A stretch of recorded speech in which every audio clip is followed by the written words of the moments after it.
Hi, we are on day 27 of the challenge, but there's been a week delay between the last video and this one, actually more than a week. I could argue that it's because with the uncertainty around the war situation, now there's been a ceasefire, the airspace has opened up, I really have to think about what do I want to do next. There's all of that stuff that I hadn't factored in when I started this challenge. But I think that's just me making excuses. I think if I'm really going to use this process the way that it's meant to be used, then I have to be really honest with myself. I have to really look at what patterns am I showing as I'm doing this thing. And the pattern is that I am reluctant to finish a project. Why am I reluctant to finish it? I think it might be because I've gotten the hang of this, and so it has now come into my comfort zone.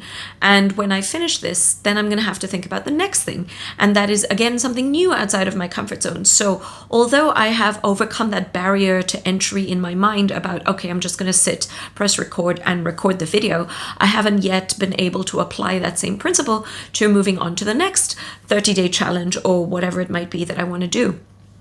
And at this point in time, what I want to do is more videos because I am enjoying this immensely. I am finding that I'm enjoying it even more than posting on Threads because Threads seems very saturated with AI language. Anybody can put a prompt into an LLM and spit out a week or month's worth of content, and it just sounds the same as everybody else. And I tried it, and I don't feel very connected to what I've written. And I experience a kind of burnout when I'm sat there trying to think of content for the whole week. Whereas when I'm sitting here recording this video, I feel engaged and alive and involved in the process in a way that I don't feel when I'm writing. So maybe this is the appropriate medium for me, and I should focus on getting good at this. This is a field that is not yet overrun by AI. I'm still very much a human. I'm still here, and you can see that in the imperfection of this video even. So that's that. So I really need to examine my patterns. And I think more broadly speaking, right, I spoke earlier about how there's a couple of areas of my life that I felt like were not where I wanted them to be. And one big one is money. And I feel like I've always been intelligent enough and resourceful enough and innovative enough and driven and hardworking enough to make that happen, to solve that problem for myself. And when I say solve that problem, I am already making good money, but it's not in a way that I want to make money, or it's not to the level that I want to be making money or that I think I deserve. So I feel like I've always been able to solve that problem. And the same way that I didn't finish these videos and took a long break, I have not been finishing the work that I need to do to solve that problem, mainly because I must be afraid of what comes next. I don't know what that looks like. I think there's some just very deep-seated programming that tells me that if I'm done with one problem, then another one must surely come up to take its place. So maybe that's the kind of background processing that I'm running as I'm moving through my life. And it's really good that this challenge has highlighted it to me in this very obvious way, because now I can't avoid it. I can't pretend it doesn't exist. And if I'm serious about this, then I can work on it. So now, what do I want to talk about today? This is an idea that's been knocking around my head for the past week, and it felt very sensitive or controversial or inflammatory. And maybe that's why also I was reluctant to put this out, because I think over the past month I've put out content that felt somewhat safe, but this one doesn't feel so safe. But I want to put it out anyway, because this is what I want to say today. And it's specifically about arranged marriage in the Indian society. Now, I can't comment on what it's like today because I have no transparency, no visibility on that. But I want to talk about my mum's case and my mum's life because I have visibility on that. And I feel very strongly that it is wrong to call what happened to my mum arranged marriage. I think it would be more appropriate to call it human trafficking or sex trafficking. And when somebody is human trafficked, sometimes the family gets paid. In my mum's case, the family didn't even get paid. They fucking donated her like some charity case to my dad. she was 17 years old when she was engaged to my dad. She was allowed to have one meeting with him, and I feel like the meeting should not even have happened, because the only function it served was for her parents to not feel any guilt about forcing her into this. And why I say that is because when she met my dad that one time, she came back home and did not want to marry him. She cried the entire night, the night before her engagement, about not wanting to do this, not wanting to marry him, not liking him as a match, saying that she was okay with not being married for the rest of her life rather than to marry this man. And she could tell that from one meeting, because she was a sensitive, intuitive person, and my dad was probably a dickhead even in that first meeting. And her dad talked her into it anyway. So I feel like if you were going to ignore that, if you were going to not respect her decision, then you didn't even need to pretend to set up that meeting, to pretend like you're a good parent, or that you have given her any kind of freedom or autonomy over her own life, or the freedom to make such a big decision about who she will or will not marry, right? So we start with that. So the next day, after my mum has been crying the whole fucking night, she goes and gets engaged to my dad. After that, they have no contact for 3 or 4 months, and then she is married to him. After that, what happens is she essentially becomes a slave in his family. She is up before the rest of the family. She is cooking, she is cleaning, she is doing all of the housework, she is providing sex on demand, and on top of that, she is being presentable. She's looking pretty when my dad needs to show her off to society to kind of make the point about how well he has done in life. Now, why I feel so bitter about this, and I want to talk about it, is because arranged marriages are very transactional, right? If a woman is coming in with such good looks that she is rearranging his entire fucking DNA for his next coming generations, right? My brothers are good-looking men because my mother is a good-looking woman, right? That wouldn't have happened if my dad was left to his own devices. And if he'd had to seek out a mate purely on animalistic terms, he would not have landed such a good-looking woman. So his end of the bargain, very clear, was to provide money, which he did not do. He did not keep up his end of this transaction. So I feel like my mum was really cheated, right? She was worse off than a bang maid, because she did not get the financial security or stability or the good life for her children that she had signed up for when she sacrificed her own desire, when she brought her good looks and good nature to the table. And when somebody is trafficked, and I don't mean to minimize the kind of suffering that those people go through, but generally speaking, in an ideal world, the authorities are looking for them. The authorities are always on the alert about trafficking rings, and they break them up, and they liberate the victims, and the victims are provided with some kind of trauma therapy and some kind of just sorry, and they return them to their families to resume their life best as they can. Of course, this is an ideal scenario, and I know that it doesn't end like that for about 90% of people on this planet, and it is a horrific thing that happens. But at the same time, I do want to acknowledge that my mum was in this prison of having no freedom over her life, and then the double whammy of being gaslit into everybody else telling her that she is so lucky. So she's in a prison. She can feel like she's in a prison. She's being financially abused. She has no access to funds. She has no freedom. She can't leave this man. She is, as I said, providing sex on demand to a fugly motherfucker. She's producing children for him. She's raising those children with zero support from him, financially, emotionally, or otherwise. Like he doesn't know when our birthdays are. He didn't know when my brother was graduating from university, and he didn't give a shit if my brother even did. He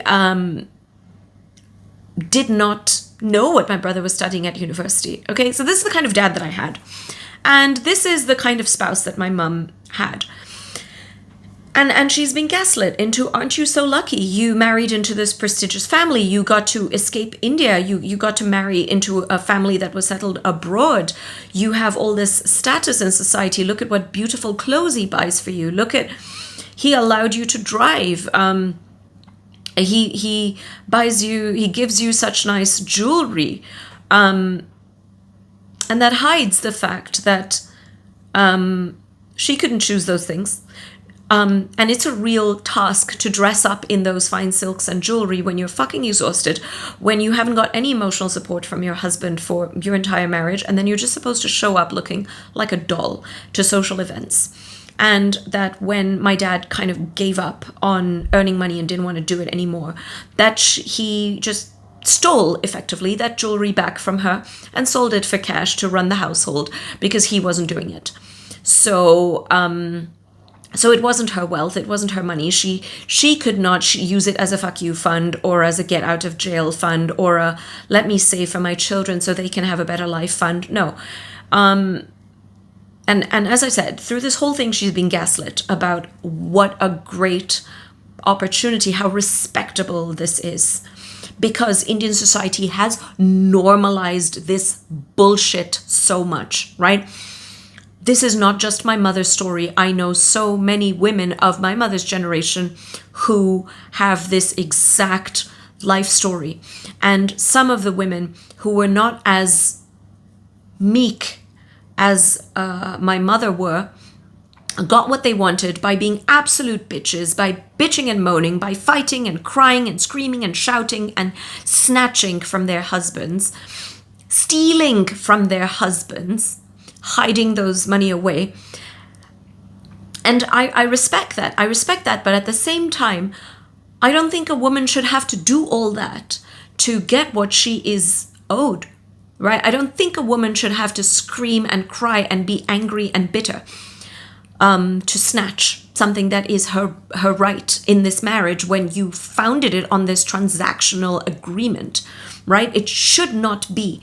Because for a woman to be bitter and angry and resentful for her whole life, just to financially secure herself, means that she is causing damage to her body. She is stressing. She's flooding her body with stress hormones. It's aging her. It's making her look ugly, and that's the price that she's paying for the security.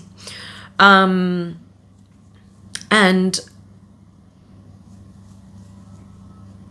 why I feel so strongly about this is because it's very difficult to watch somebody that you love very much being abused like this their whole life. It's really difficult.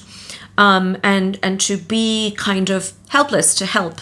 Because even when I was financially set enough to free my mum from this prison, she was so enslaved in it mentally that she could not escape it. You know, you can't, after 40 years, expect somebody to walk out of a prison that they've been in and just be fine after that. So there's that. And the other thing is the impact that it had on my life. I had no blueprint for a healthy marriage, for a healthy relationship, how you're supposed to relate to a man, what kind of things you can expect or should expect in a healthy relationship. And so I picked one loser after another. I picked men that were just like my dad, who had this alpha male swagger bravado. And then when you get closer, are toxic, controlling, and just kind of men that you can't really make a life with.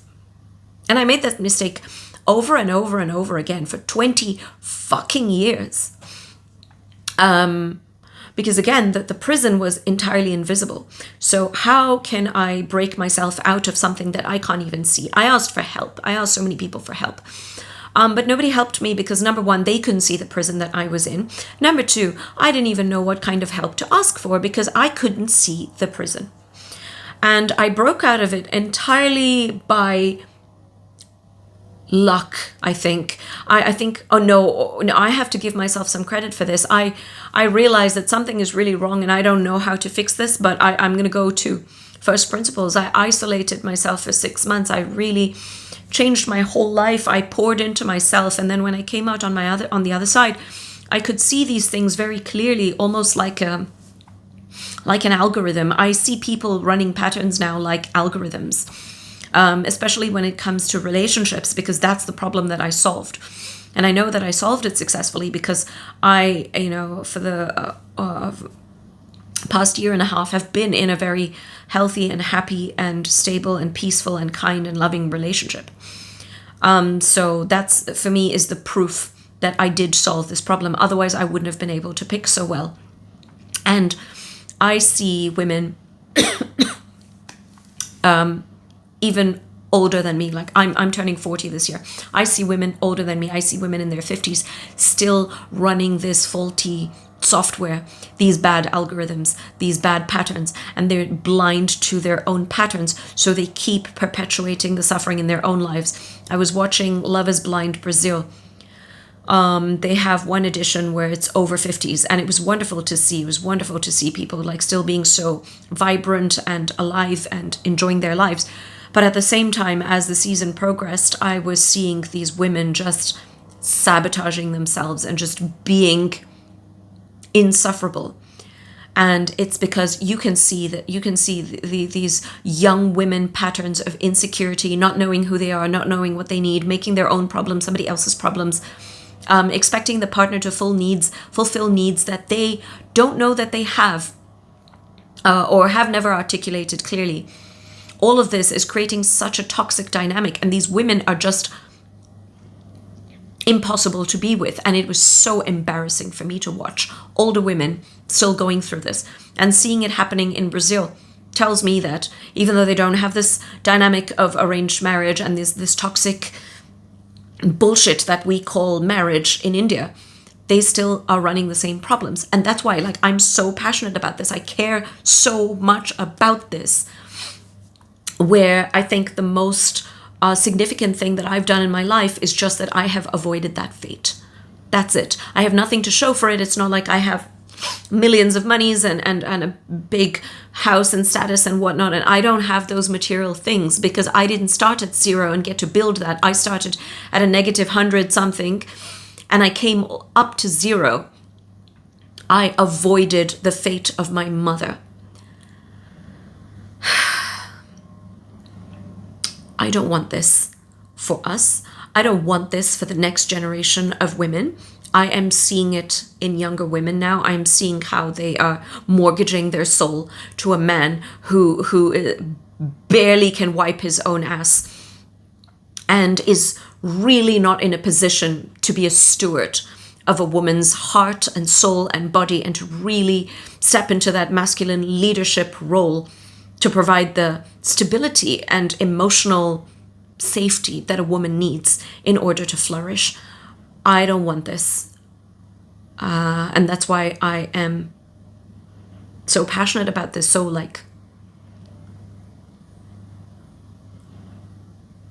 So that's what I want to say today. Again, I don't mean to be insensitive to people that have actually been trafficked. I know that that's a horrible, horrible thing to happen to somebody, to literally be sold like a